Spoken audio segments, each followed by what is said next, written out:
If you're interested in grading your cards, you can contact me at Kiel Santos or scan the QR above.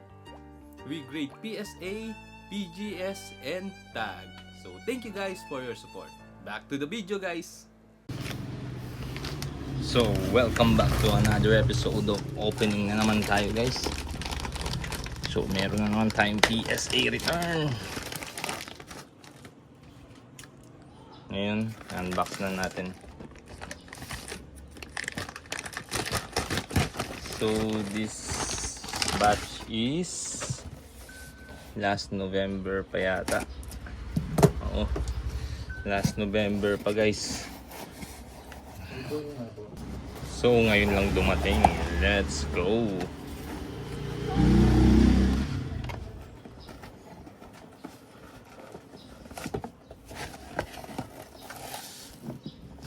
Yan.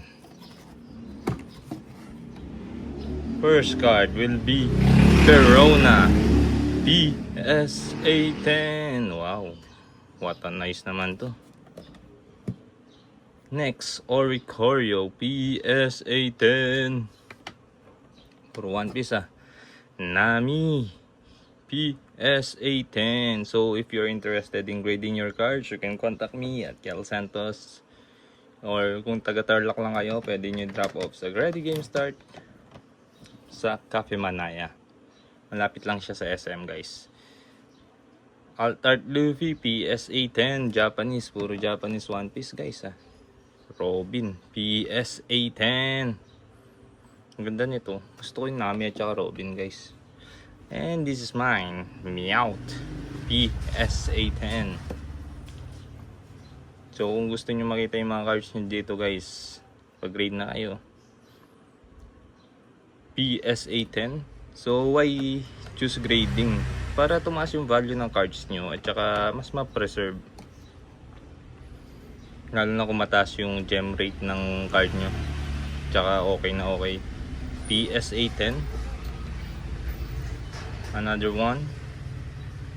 PSA 10 VV. God pack to ng EVO 3 yata. So swerte. And then the Charizard PSA 9.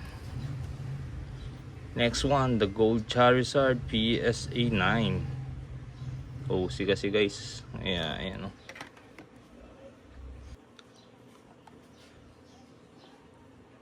Then a PSA 8 for Mega Charizard DX. Zorojuro PSA 10. Nagmura siya guys. Another one, Uta PSA 10. Zorojuro again PSA 10. Damn, look at this Charizard PSA 10.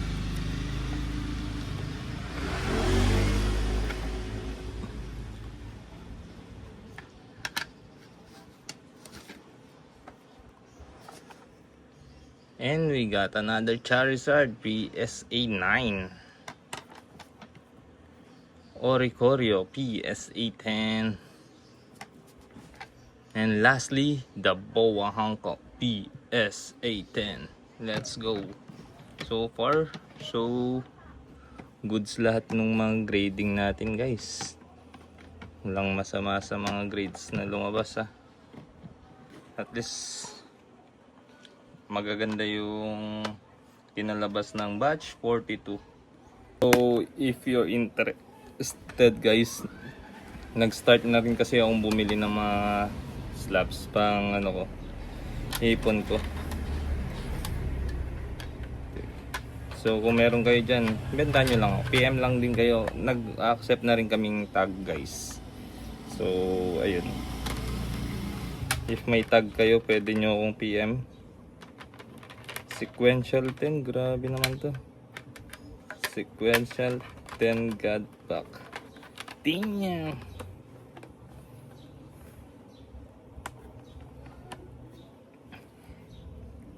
So goods na guys. I hope you enjoyed my video. Click that notification bell to keep you updated, and don't forget to like and subscribe.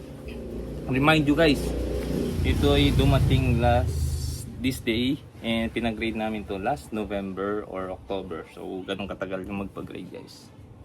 So yun lang, if magpapag-grade kayo, saan yung turnaround niya is half a year. Dahil marami nagpapag-grade sa PSA. That's it guys. See you in the next video. Peace!